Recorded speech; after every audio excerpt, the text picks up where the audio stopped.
ሰላም ጤና ይስጥልን እጅጉን የተወደዳችሁና የተከበራችሁ የአዲስ ስፖርት ቤተሰቦቻችን እንደምን አላችሁልን? ከእናንተው ከሆነው ከአዲስ ስፖርት የዩቲዩብ ቻናላችን አዳዲስ ስፖርታዊ ጉዳዮችን ልናካፍላችሁ እነሆ በዕለተ ሰኞ የማለዳ ስፖርት የመረጃ ሰዓታችን በድጋሚ ተገናኘን። ስለምታደምጡን፣ ስለምትከታተሉን፣ ቆይታችሁን ከኛ ጋርም ስለምታደርጉ እጅጉን ከልብ አድርገን ነው የምናመሰግነው። በዛሬ ፕሮግራማችን የተለያዩ ስፖርታዊ ጉዳዮችን ወደ እናንተ እያደረስን ቆይታን የምናደርግ ይሆናል።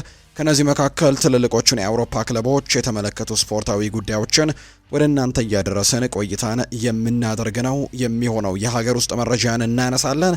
ትላንትና በተወዳጁ የእንግሊዝ ፕሪሚየር ሊግ ጨምሮ በሌሎችም የአውሮፓ ታላላቅ ሊጎች በርከት ያሉ መርሃ ግብሮች ነበሩ። የእነሱንም የጨዋታ ውጤቶች እያነሳን ነው ቆይታን የምናደርገው። እስከ ፕሮግራማችን ፍጻሜ ድረስ አብራችሁኝ ቆዩ። ከመሸጋገሪያ በኋላ በድጋሚ ተመልሰን እንመጣለን። ፏድ ባህሩ የዛሬውን ፕሮግራም እየመራው ከእናንተ ጋር ቆይታን አደርጋለሁ። ቪዲዮአችንን ላይክ፣ ቻናላችንን ሰብስክራይብ እያደረጋችሁ ከኛ ጋር ቆይታን እንድታደርጉ በአክብሮት ነው የምጋብዘው። ከመሸጋገሪያ በኋላ በድጋሚ ተመልሰን የምንገናኝ ይሆናል። አብራችሁኝ ቆዩ።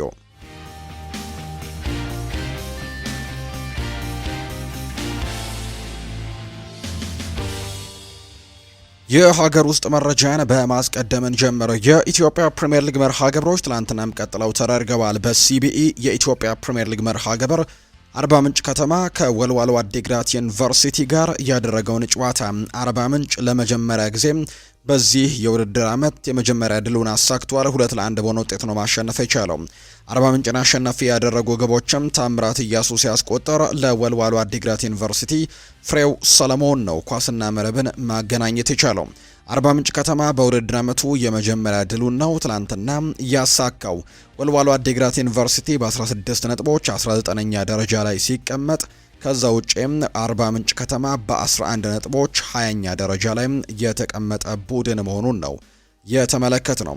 በሌላኛው የኢትዮጵያ ፕሪሚየር ሊግ መርሃ ግብር ደግሞ ኢትዮጵያ ቡና ከመቀሌ ሰባ እንደርታ ጋር ያደረጉት ጨዋታ 1-1 በሆነ ውጤት ነው የተለያዩት። ኢትዮጵያ ቡና ራምኬል ጄምስ ሲያስቆጠር፣ በሱ ፍቃድ አለማየሁ ደግሞ ራሱ ላይ በማስቆጠር መቀሌ ሰባ እንደርታን አቻ አድርጓል።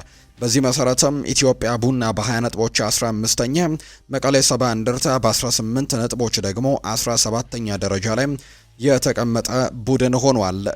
ሌላኛው ጨዋታ በኢትዮጵያ ፕሪሚየር ሊግ የተደረገው ፋሲል ከነማ ከቅዱስ ጊዮርጊስ ጋር ያደረጉት ጨዋታ ነው። ፋሲል ከነማ ይህንን ጨዋታ 1-0 በሆነ ውጤት ማሸነፍ ችሏል። የፋሲል ከነማን የማሸነፊያ ግብ ቶሎሳ ንጉሴ ከመረብ ጋር ሲያሳርፍ እንዲሁ 1-0 በሆነ ውጤት ማሸነፍ የቻሉበትንም ጎል ያስቆጠረው ነው። ፋሲል ከነማ ቀሪ አንድ ጨዋታን የሚያሸንፍ ከሆነ የሊጉ መሪነትን መረከብ የሚችልበት እድልን ያገኛል ተብሎ ነው የሚታሰበው። ከዛ ውጭ ግን ፋሲል ከነማ በ32 ነጥቦች ሶስተኛ ደረጃ ላይ ሲቀመጡ፣ ቅዱስ ጊዮርጊስ በ23 ነጥቦች ደግሞ 8ኛ ደረጃ ላይ የተቀመጠ ቡድን መሆኑን ነው የተመለከት ነው። ወደ ውጭ ሀገር ስፖርታዊ መረጃዎቻችን በቀጥታ እናምራ። ትናንትና በተወዳጁ የእንግሊዝ ፕሪሚየር ሊግ እና በሌሎችም የአውሮፓ ታላላቅ ሊጎች በርከት ያሉ መርሃ ግብሮች ቀጥለው ተደርገዋል። በተለይ በተወዳጁ የእንግሊዝ ፕሪሚየር ሊግ ሲጠበቁ የነበሩ እንግዲህ በሊጉ የደረጃ ሰንጠረዥ መሪነት ቦታ ላይ ወይም በዋንጫ ፉክክሩ ላይ ትልቅ ለውጥን የሚያመጡ፣ ከዛ ውጭ ደግሞ በቶፕ 4 ፉክክሩ ላይም ትልቅ ለውጦችን ማምጣት የሚችሉ አይነት ጨዋታዎች ነበሩ ትናንትና የተደረጉት። ከነዚህ መካከል አስተን ቪላ ከብሬንትፈርድ ያደረጉት ጨዋታ፣ ቶተናም ከማንቸስተር ሲቲ ያደረጉት ጨዋታ ሲጠበቅ ነበር። ሌላኛው በትልቅ ጉጉት ሲጠበቅ የነበረው ጨዋታ ማንቸስተር ዩናይትድ በሜዳው ኦልድ ትራፎርድ ፉልሃምን ያስተናገደበት መርሃ ግብረም ትናንትና ሲጠበቁ የነበሩ የፕሪሚየር ሊጉ ጨዋታዎች ናቸው። እነሱን ጉዳዮች እንመልከት፣ በቅደም ተከተላቸው እናንሳ። በዋንጫ ፉክክር ውስጥ ከሚገኙ ክለቦች መካከል አንደኛው የሆነው አስተን ቪላ ትላንትና በሜዳውና በደጋፊው ፊት ብሬንትፈርድን ነበር ያስተናገደው። በሜዳው ያደረገውን ጨዋታ ግን ማሸነፍ አልቻለም። 1-0 በሆነ ውጤት ተሸንፎ ነው ጨዋታውን ያጠናቀቀው። በተለይ ደግሞ 42ኛው ደቂቃ ላይ የብሬንትፈርድ ወሳኝ ከሚባሉ ተጫዋቾች መካከል አንደኛው የሆነው ኬቨን ሻደ በመጀመሪያው 45 በ42ኛው ደቂቃ በቀይ ካርድ ነው ከብሬንትፈርድ የወጣው። ነገር ግን አስቶን ቪላዎች ጨዋታውን ለማሸነፍ በቂ ምክንያት አልሆነላቸውም። 45ኛው ደቂቃ ላይ ዳንጎ ኦታራ ባስቆጠረው ጎል ነው ብሬንትፈርድ ጨዋታውን 1-0 በሆነ ውጤት ማሸነፍ የቻለውና የአሰልጣኝ ኡናይ ኤምሪ ቡድን ምንም እንኳን በጨዋታው ከፍተኛ የኳስ ቁጥጥር የነበረው ቢሆንም፣ ከፍተኛ የጎል ሙከራዎችን ማድረግ የቻለ ቢሆንም ነገር ግን ወሳኙን ጨዋታ ግን ማሸነፍ ሳይችል ቀርቷል። 72 በመቶ የኳስ ቁጥጥር ነበረው፣ 2.41 ኤክስጂን ያስመዘገበው። ከዛ ውጭ 27 የጎል ሙከራዎችን ያደርጉ፣ 5ቱ ኢላማቸውን የጠበቁ ሙከራዎች ነበሩ። ነገር ግን ለማሸነፍ እነዚህ በቂ አልነበሩም። ትላንትና ለአሰልጣኝ ኡናይ ኤምሪ ቡድንና እጅግ አስቆጪ የሆነ ነጥብ የጣሉበት መርሃ ግብር እንደሆነ ነው እየተገለጸ የሚገኘውና በትላንትናው ጨዋታ ላይ ብሬንትፈርድ ይህንን ጨዋታ 1-0 በሆነ ውጤት ማሸነፍ ችለዋል። በተለይ ከአርሰናል ጋር ያላቸውን የነጥብ ልዩነት ወደ 4 ማጥበብ የሚችሉበትን፣ ከዛ ውጭ ደግሞ ማንቸስተር ሲቲም ነጥብ መጣሉን ተከትሎ አስተን ቪላ እንዲሁ ሁለተኛ ደረጃነቱን መረከብ የሚችልበትን እድል ሳይጠቀምበት የቀረበት መርሃ ግብር ሆኖ የጠናቀቀው። አስተን ቪላ ከብሬንትፈርድ ጋር ያደረጉት ጨዋታ በብሬንትፈርድ 1-0 አሸናፊነት ነው የተጠናቀቀው።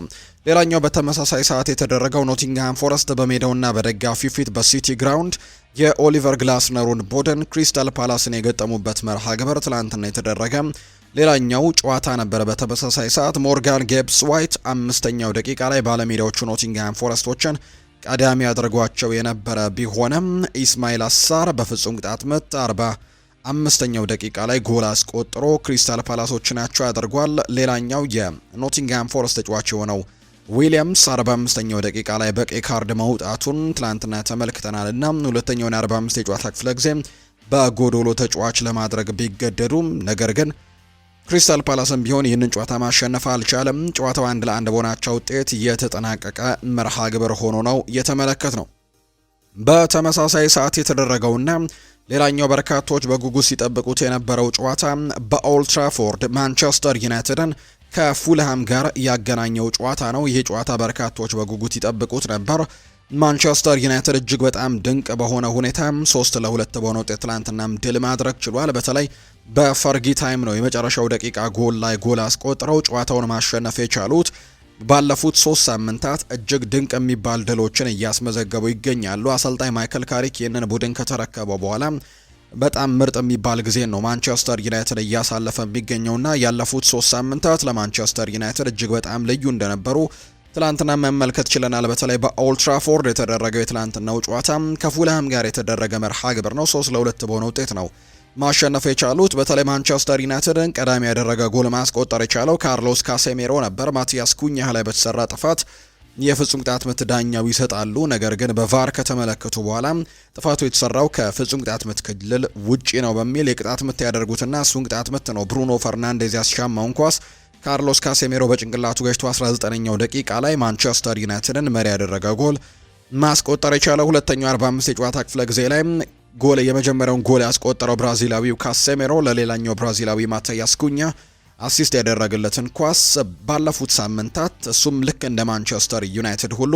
በጣም ድንቅ ምሽቶችን እያሳለፈ የሚገኘው ብራዚላዊው ማቲያስ ኩኛ ትናንትናም ጎል ማስቆጠር የቻለበት መርሃ ግብር ሆኖ የጠናቀቀው። ማንቸስተር ሲቲን 2-0 ሲያሸንፉ ተቀይሮ ገብቶ አሲስት ማድረግ የቻለበት መርሃ ግብር ነበር። እንዲሁ ከአርሰናል ጋር ባደረጉት ጨዋታ ተቀይሮ ገብቶ የማሸነፊያውን ጎል ያስቆጠረው እሱ ነው። ትላንትናም ሁለተኛውን ጎል ማስቆጠር ችሏል በቋሚ ማስተላለፍ ውስጥ ተካቶና ኩኛ ባለፉት 3 ሳምንታትም እሱም ልክ እንደ ማንቸስተር ዩናይትድ ሁሉ ጥሩ ጊዜያቶችን ማሳለፍ ችሏል። ነገር ግን ከዛ በኋላ ነበር ፉልሃሞች ተከታታይ ጎሎችን በማስቆጠር አቻ መሆን የቻሉበትን አጋጣሚ የተመለከት ነው። 85ኛው ደቂቃ ላይ ራኡል ሂሜኔዝ በፍጹም ቅጣት ምት ኳስና መረብን አገናኘም። ማጓየር ነው ጥፋቱን የሰራው። በዚህ ምክንያትም 85ኛው ደቂቃ ላይ ፍጹም ቅጣት ምት አገኙ። ራኡል ሂሜኔዝ ኳስና መረብን አገናኘ። 91ኛው ደቂቃ ላይ ኬቨን የተባለ ተጫዋችም እንዲሁ የመጀመሪያ ፕሪሚየር ሊግ ጎሉን እጅግ ድንቅ በሆነ ሁኔታ ማንቸስተር ዩናይትድ ላይ አስቆጥሮ ጨዋታውን 2-2 አድርጎት ነበር። ተቀይሮ የገባው ቤንጃሚን ሼስኮ ግን 94ኛው ደቂቃ ላይ ማንቸስተር ዩናይትድን በድጋሚ ወደ ድል የመለሰች ጎልን በግሩም ሁኔታ ማስቆጠር የቻለበትን አጋጣሚ ተመልክተናል። በጣም ቆንጆ የነበረች አጨራረስ ነው ትናንትና ቤንጃሚን ሼስኮ ማሳየት የቻለውና በዚህ ማንቸስተር ዩናይትድ ሙሉ 3 ነጥብን ይዞ መውጣት የቻለበት ከኦልድ ትራፎርድ የነበረ መርሃ ግብር ነው።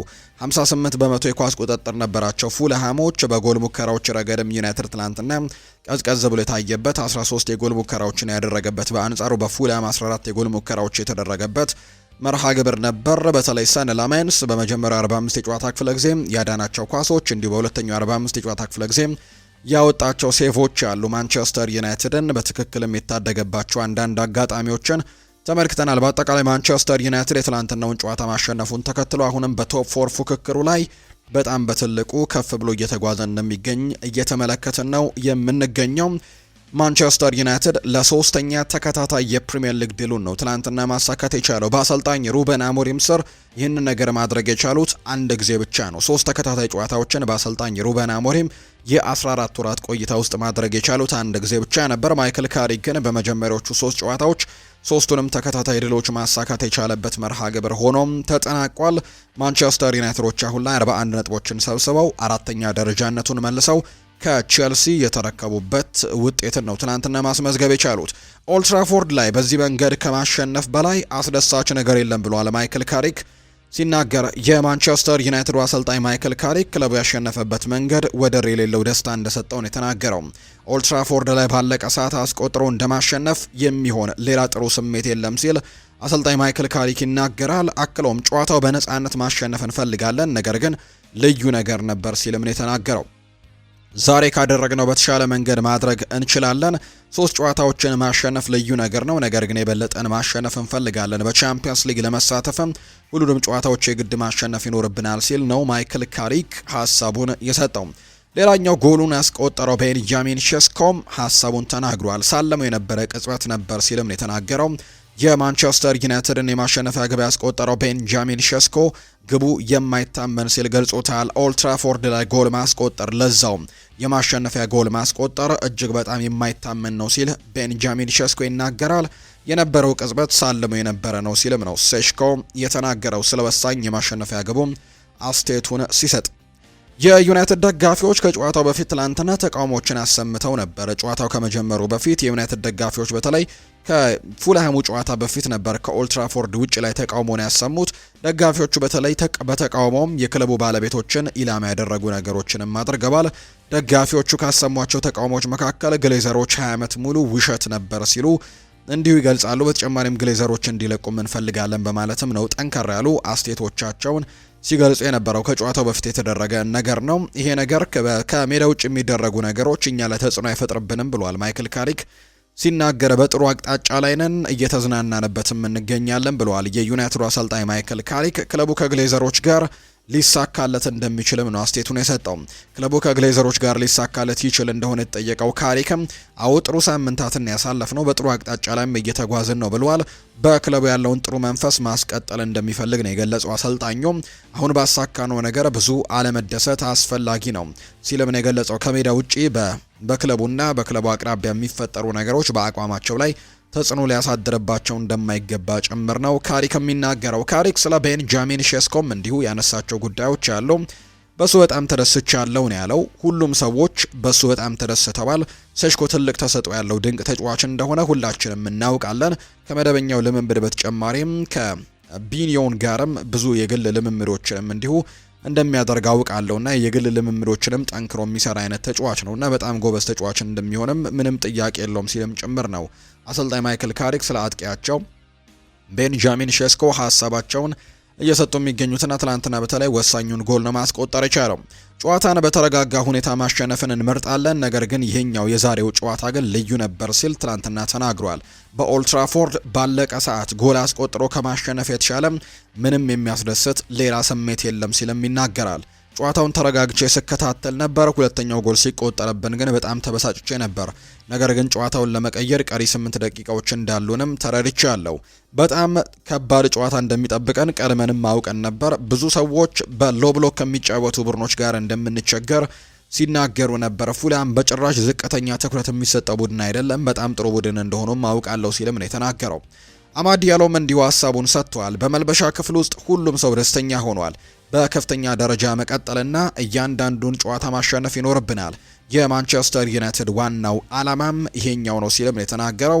በቻምፒየንስ ሊግ ላይ መጫወት ከፈለገን እያንዳንዱን ጨዋታ የግድ ማሸነፍ ያለብን ሰዓት ላይ እንገኛለን ሲልም ጭምር ነው አማድ ዲያሎ ከትላንትናው ድል በኋላ የተናገረው። አማድ ይቀጥልና 3 ተከታታይ ድሎችን ያስመዝግበናል፣ ጥሩ ነው። ነገር ግን ይሄ ድል ጉዟችንን ማስቀጠል ይኖርብናል። ሁሉንም ጨዋታዎች ማሸነፍ ነው ያለብን ብሏል። ሼስኮ ጎሉ ይገባዋል። ስለ እውነት ልምምድ ላይ በጣም ጠንክሮ የሚሰራው ተጫዋች እሱ ነው። ሁሉም ለሱ በጣም ደስተኛ ነው ጎል በማስቆጠሩ ሲልም ጭምር ነው አማድ የሚናገረው። ቀጣይ ከቶተናም ጋር ከባድ ፍልሜ ይጠብቀናል፣ አስቸጋሪም ይሆናል። ነገር ግን ይህንን የአሸናፊነት መንፈስ ማስቀጠል ይኖርብናል ነው ያለው። በከፍተኛ ደረጃ መቀጠል አለብን፣ ምክንያቱም እኛ ማንቸስተር ዩናይትዶች ነንና ማንንም አንፈራም ሲልም ነው አማድ ዲያሎ የተናገረው። ማይክል ካሪክ ለካሴሜሮ ትልቅ አክብሮት አለኝ ነው ያለው። ለትላንትናው ጨዋታ ትልቅ መነሳሳት የነበረውም እሱ ነው። በጣም ጥሩ ብቃትንም አሳይቷል ሲልም ጭምር ነው ማይክል ካሪክ ሀሳቡን እየሰጠም የሚገኘውና ትላንትና ማንቸስተር ዩናይትድ እጅግ በጣም ወሳኝ የሆነች ድልን ነው በፕሪሚየር ሊጉ ማሳካት የቻለው። ሶስተኛ ተከታታይ ድሉም ሆኖ ተመዝግቦለታል። ባለፉት 7 ጨዋታዎች ላይ በፕሪሚየር ሊጉ ያልተሸነፈ ቡድንም ሆኗል ማንቸስተር ዩናይትድ እና በጣም ጥሩ የሚባል ሳምንታትን በተለይ ምን አይነት በጣም ጥሩ የሆኑ 3 ሳምንታትን ነው ማንቸስተር ዩናይትድ እያሳለፈም የሚገኘው።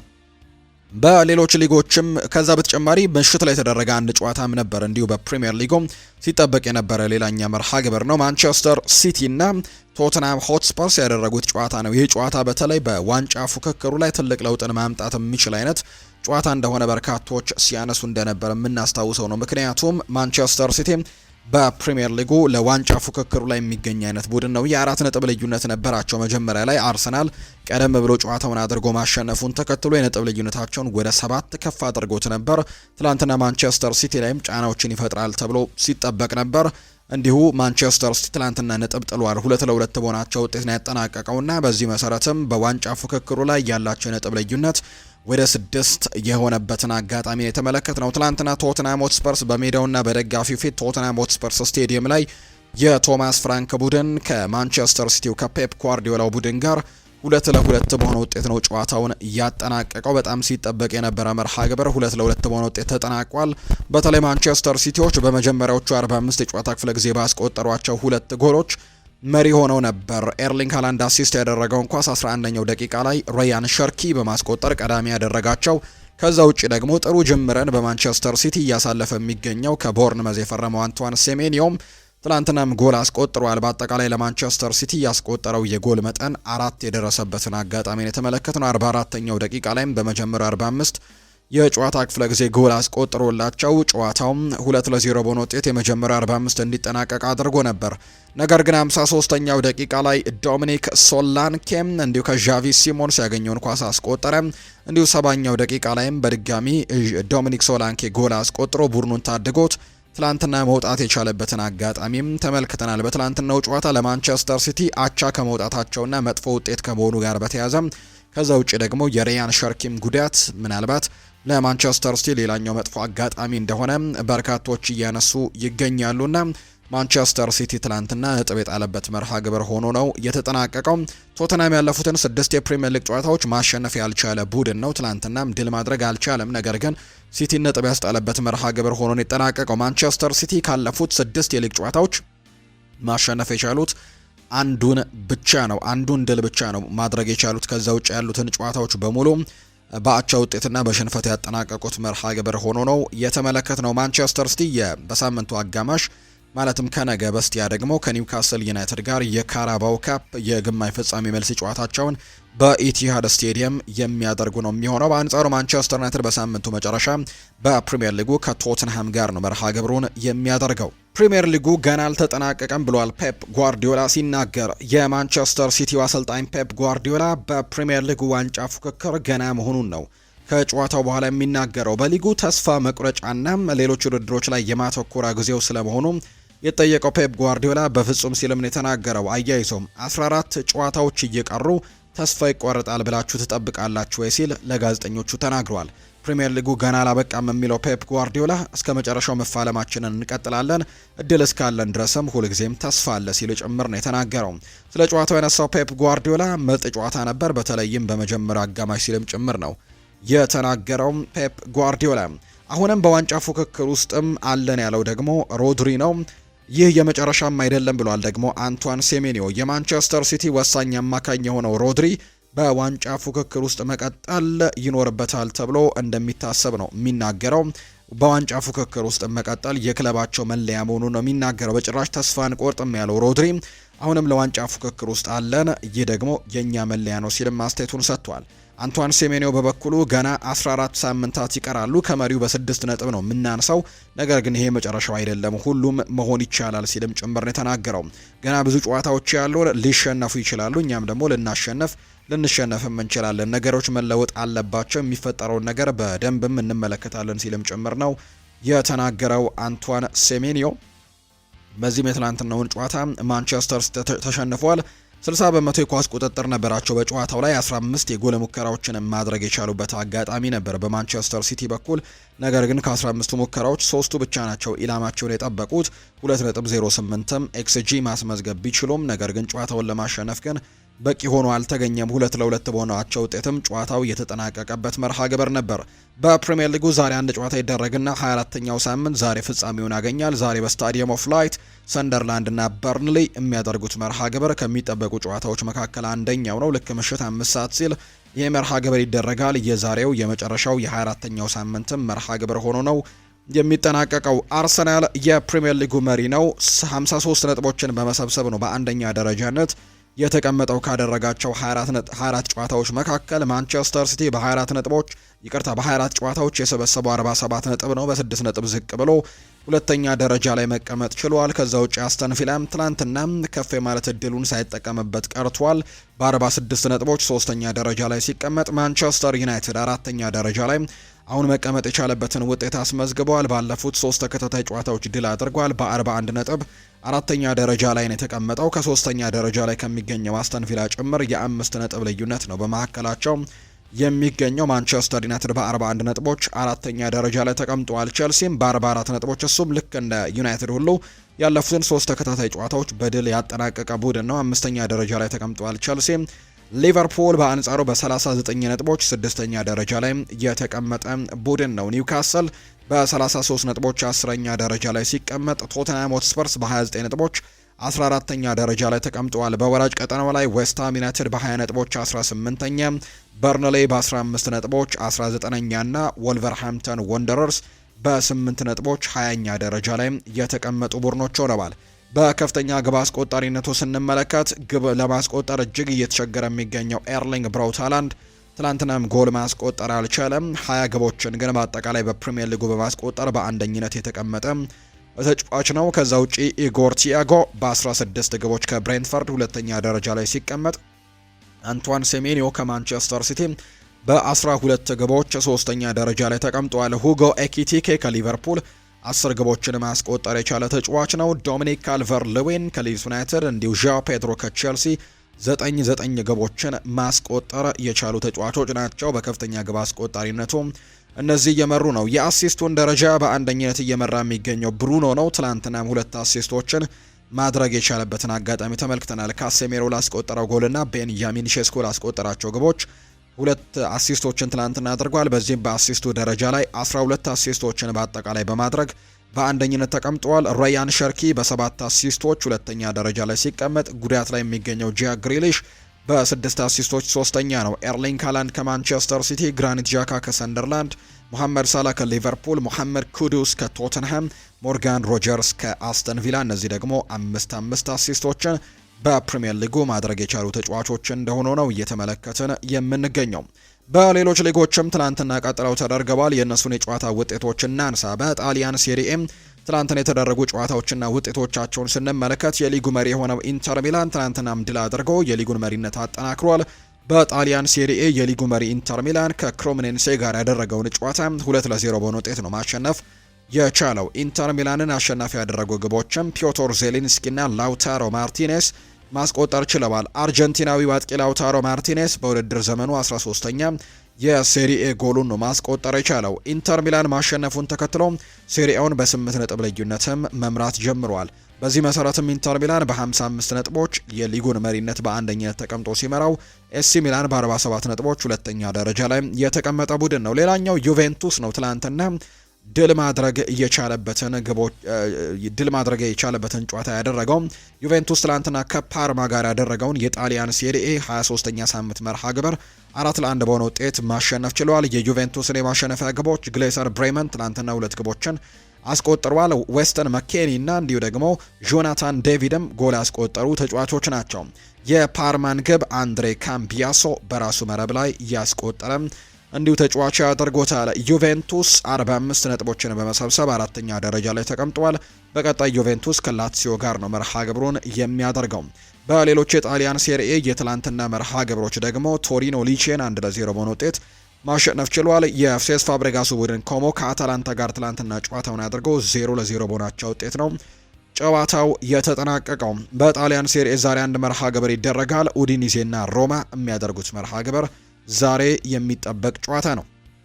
የስፓኒሽ ላሊጋ ጨዋታዎችም ትላንትና ቀጥለው ተደርገዋል። ሎስ ብላንኮቹ ሪያል ማድሪዶች ወሳኝ የተባለን ድንቅ ድልን ማስመዝገብ ችለዋል። በስፓኒሽ ላሊጋ መርሃ ግብር ሪያል ማድሪድ ከራዮ ቫይካኖ ጋር ነበር ትላንትና ጨዋታቸውን ያደረጉት። ጨዋታውንም 2-1 በሆነ ውጤት ነው ያሸነፉት። የሪያል ማድሪድን የማሸነፊያ ግቦች ቪኒሲዮስ ጁኒየር እና ኬሊያን ኤምባፔም ከመረብ ጋር ሲያሳርፉ ለራዮ ቫይካኖ ፍሩቶስ ነው ማስቆጠር የቻለው። ሎስ ብላንኮቹ 99ኛው ደቂቃ ላይ ነው ባገኙት የፍጹም ቅጣት ምት ማሸነፍ የቻሉት። በጨዋታው የሪያል ማድሪዱ አማካይ ጁድ ቤሊንጋም የአምስትሪንግ ጉዳት አጋጥሞትም ከሜዳ ሲወጣ ተመልክተነዋል። ከጉዳቱ ጋር አያይዘን በኋላ የምናነሳቸው ነጥቦች ይኖራሉ። ሪያል ማድሪድ ከመሪው ባርሴሎና ያለውን የነጥብ ልዩነትም ወደ አንድ ማጥበብ የቻለበትን እድል ያገኘው። ሪያል ማድሪድ 54 ነጥቦችን በመሰብሰብ ሁለተኛ ደረጃ ላይ ተቀምጧል። በቀጣይ ደግሞ ወደ ኤስታዲዮ ሜስታያ አምርቶ ከቫሌንሲያ ጋር ጨዋታውን ያደርጋል። ትላንትና ቤሊንጋም ጉዳት ገጥሞት ነው ከሜዳ የወጣው። የሪያል ማድሪዱ አማካይ ጁድ ቤሊንጋም በትላንትናው የላሊጋ መርሃ ግብር ጉዳት ገጥሞታል። ተጫዋቹ ከተደረገለት የሕክምና ምርመራ በኋላ የሃምስትሪንግ ጉዳት እንዳጋጠመው መታወቁን ነው ክለቡ ይፋ ያደረገው። ሪያል ማድሪድ ጁድ ቤሊንጋም በጉዳቱ ምክንያት ቢያንስ ለአንድ ወር ከሜዳ ይርቃል የሚል ፍራቻ እንዳለው ተነግሯል። ቤሊንጋም በቀጣይ የሪያል ማድሪድ 6 ጨዋታዎችም ያመልጡታል ተብሎ ግምቶች እንደተቀመጡ ነው የተናገረው። ኳሱን በመቆጣጠር ጥሩ ጨዋታን አድርገናል፣ ነገር ግን የጎል እድሎችን በመፍጠሩ ደካማ ነበርን። መሻሻል ይኖርብናል። ለዚህኛው ድል መገኘት ግን ተቀይረው የገቡ ተጫዋቾች በጣም አግዘውናል ብሏል ፌዴሪኮ ቫልቬርዴ ከጨዋታው በኋላ ሲናገር።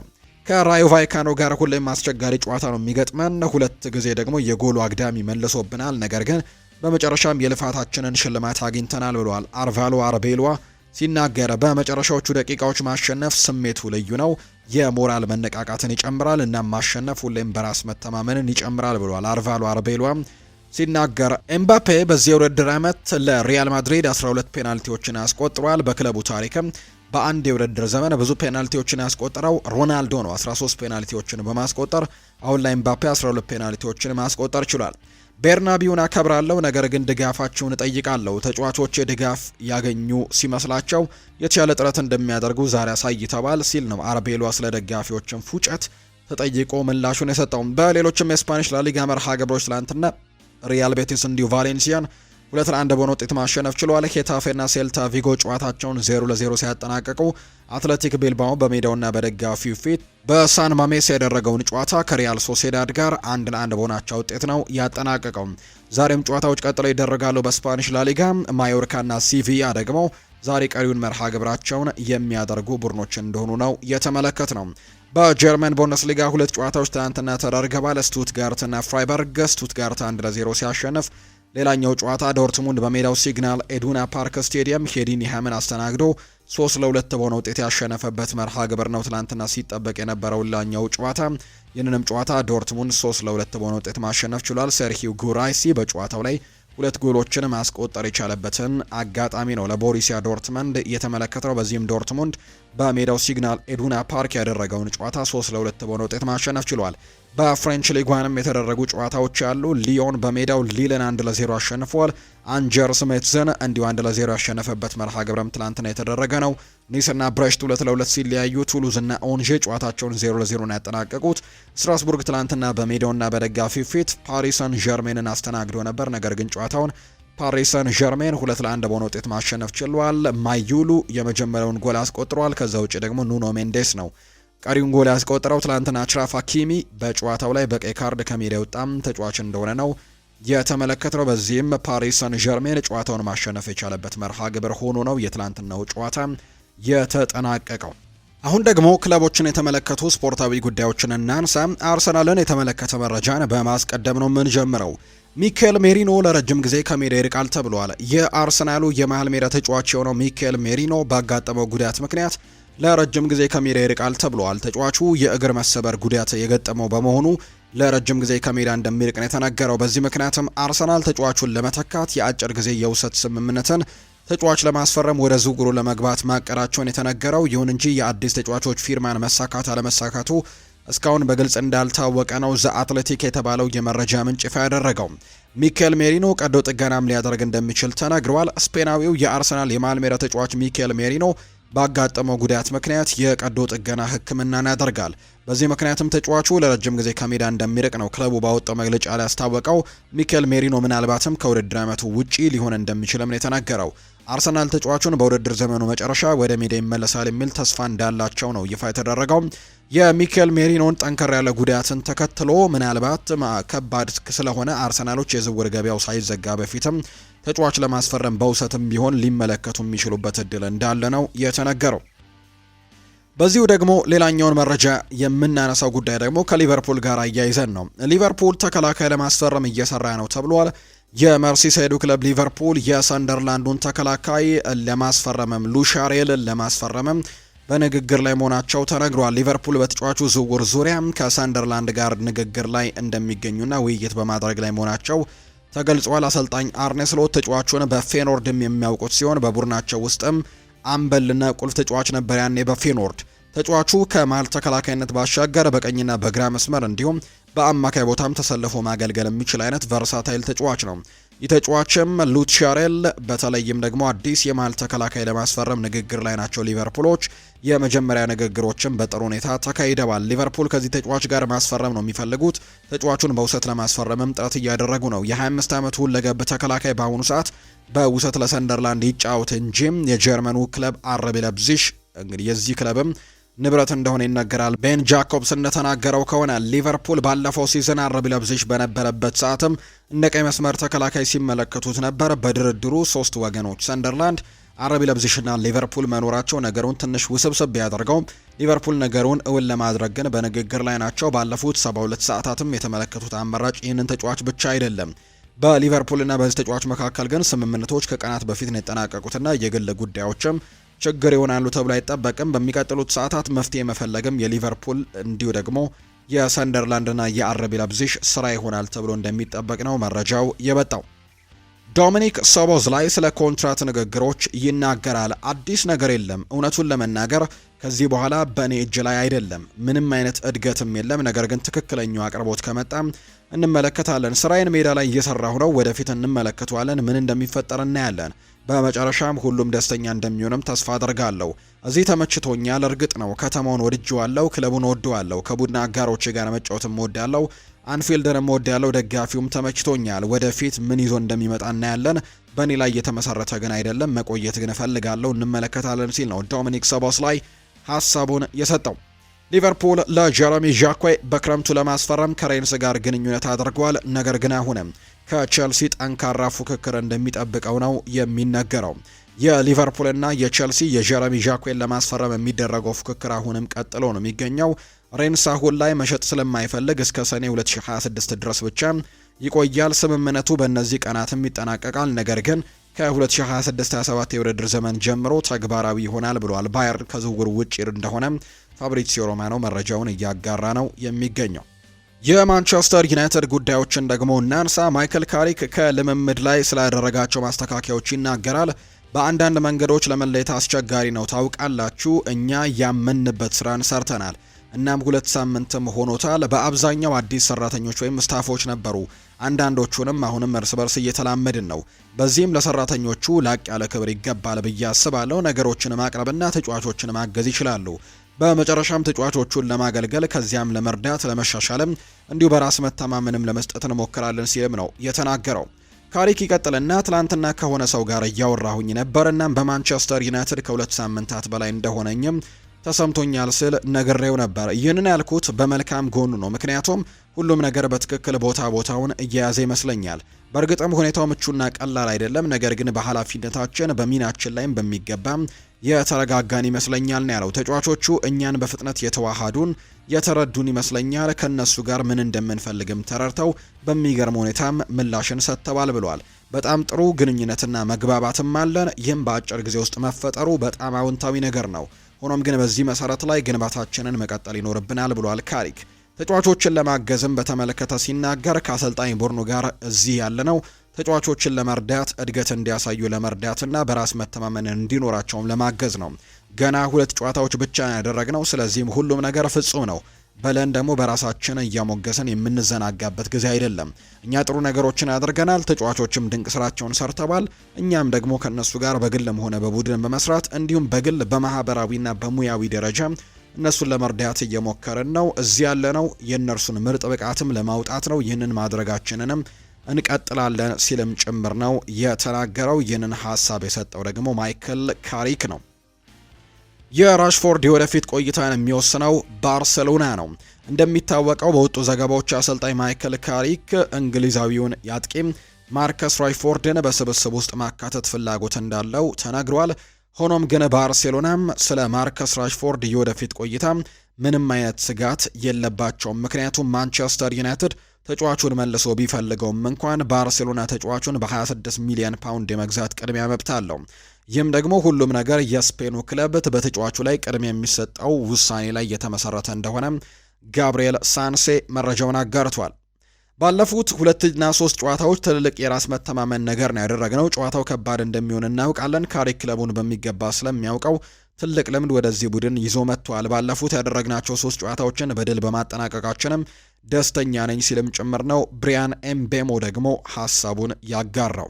የማንቸስተር ሲቲን ጉዳይ እናንሳ። የርገን ክሎፕ ጥያቄውን ካልተቀበል ከኔ ወስደዋለሁ ብሎኛል ብሏል። ፔፕ ሊንደርስ ነው ይህንን ሀሳብ የሰጠው። የቀድሞ የሊቨርፑል ረዳት አሰልጣኝ ነበር ፔፕ ሊንደርስ። በአሁኑ ሰዓት በማንቸስተር ሲቲ የፔፕ ጓርዲዮላ ምክትል በመሆንም እየሰራ ይገኛል።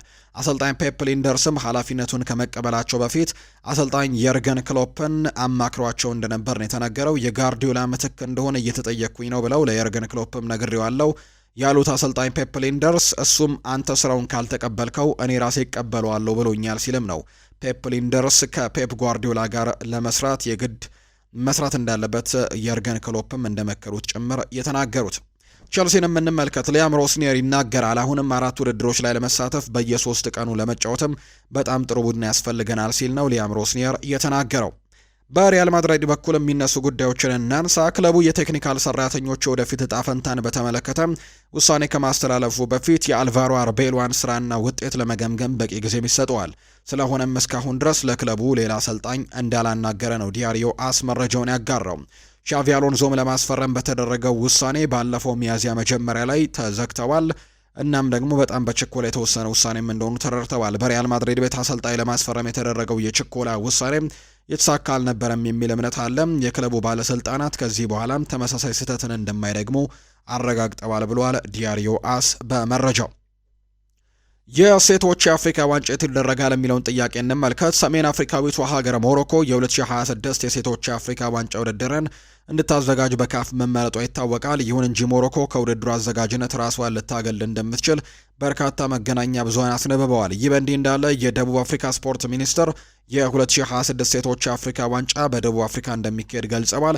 የደቡብ አፍሪካ ስፖርት ሚኒስትር ደቡብ አፍሪካ የአዘጋጅነት ቦታውን ከሞሮኮ እንደወሰደችም ጠቁመዋል። ውድድሩ ሊካሄድም 60 ቀናት ብቻ የቀሩት ሲሆን እስካሁን በካፍ በኩል የተሰጠም ይፋዊ ማብራሪያም የለም። ኤሲ ሚላን ዣን ፊሊፕ ማቴታን ለማስፈረም ተስማምቷል። የጣሊያን ሴሪኤው ክለብ ኤሲ ሚላን የክሪስታል ፓላሱን የፊት መስመር አጥቂ የሆነው ዣን ፊሊፕ ማቴታን ለማስፈረም ከስምምነት ደርሷል። ኤሲ ሚላን ተጫዋቹን በ30 ሚሊዮን ዩሮ ለማስፈረም ነው የተስማማው። ተጫዋቹ ዝውውሩን ለማጠናቀቅ በትላንትናው ዕለትም የሕክምና ምርመራውን እንዳደረገ ነው ዘ አትሌቲክ የዘገበው።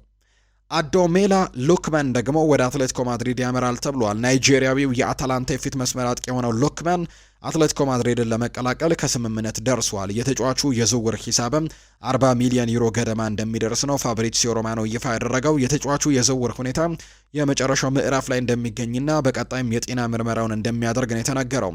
አዴሞላ ሉክመንም የቱርኩን ክለብ ፌነርባቼ የተሻለ ክፍያ ቢያቀርብለትም አትሌቲኮ ማድሪድን ለመቀላቀል መምረጡ ነው የተነገረው። ስቴፈን ኦርቴጋ ኖቲንግሃም ፎረስትን ተቀላቅለዋል። የማንቸስተር ሲቲው ግብ ጠባቂ ስቴፈን ኦርቴጋ ወደ ኖቲንግሃም ፎረስት የሚያደርገውን ዝውውር በይፋ አጠናቋል። ኖቲንግሃም ፎረስት ግብ ጠባቂውን በ500,000 ፓውንድም የዝውውር ሂሳብን ያስፈረሙት ስቴፈን ኦርቴጋ በዝውውሩ በኋላ በማንቸስተር ሲቲ በነበረኝ ቆይታ ደስተኛ ነኝ፣ ብዙ ነገሮችን ቀስም ያለው የተሻለ ግብ ጠባቂም ሆኜ ወጥቻለሁ ነው ያለው። የዓለም ዋንጫ ትኬት መጨመሩ ተገቢ አይደለም ያለው ደግሞ ቲሞቲ ዊሃ ነው። የእናንተ ስራ መጫወት ብቻ ነው ብለዋል ፖቼቲኖ። ከቀናት በፊት አሜሪካዊው ተጫዋች ቲሞቲ ዊሃ የ2026 የዓለም ዋንጫ ውድድር ትኬት መናር ያለውን ቅሬታ ገልጾ ነበር። በአሜሪካ ብሔራዊ ቡድን አሰልጣኝ ማውሪዚዮ ፖቼቲኖ በበኩላቸው ተጫዋቹን ይሄ ጉዳይ አይመለከትም ሲሉ ነው የሰጡት አስተያየት የተነገረው። ተጫዋቹ ሜዳ ላይ ብቻ ነው ማተኮር ያለበት ያሉት አሰልጣኝ ፖቼቲኖ በመጫወት እንጂ በሌላ ነገር ላይ ማሰብ የለበትም ብለዋል። የትኬት ዋጋ የመውጣት ያንተ ስራ አይደለም፣ እሱ ስለ ፖለቲከኛ ሳንሆን እኛ ስፖርተኞች ነን፣ በስራችን ላይም ብቻ ነው ማተኮር ያለብን። ፊፋ የሆነ ውሳኔ ካሳለፈ በዛ ምክንያት አለው፣ ማብራሪያ የነሱ ኃላፊነት ነው። ሀሳብ መስጠት የኛ ሚና አይደለም፣ የኛ ኃላፊነት ጥሩ ነገሮችን አድርገን ጨዋታዎችን ማሸነፍ ነው ሲልም ነው አሰልጣኝ ፖቼቲኖ የተናገረው። አልካራዝ የአውስትራሊያን ኦፕን አሸናፊ ሆነዋል። ስፔናዊ ወጣት የሜዳ ቴኒስ ተፋላሚ የሆነው ካርሎስ አልካራዝ ኖቫክ ጆኮቪችን በመርታት ነው የ2026 አውስትራሊያን ኦፕን ያሸነፈው። ካርሎስ አልካራዝ የአውስትራሊያ ኦፕንን ለመጀመሪያ ጊዜ ማሸነፍ ችሏል። የ22 ዓመቱ ካርሎስ አልካራዝ አራቱንም የግራንድ ስላም ዋንጫዎችን ያሸነፈ በዕድሜ ትንሹ ተፋላሚ በመሆን አዲስ ታሪክንም ጽፏል። ካርሎስ አልካራዝ በአውስትራሊያ ኦፕን ኖቫክ ጆኮቪችን ያሸነፈ የመጀመሪያውም ተወዳዳሪ ሆኗል።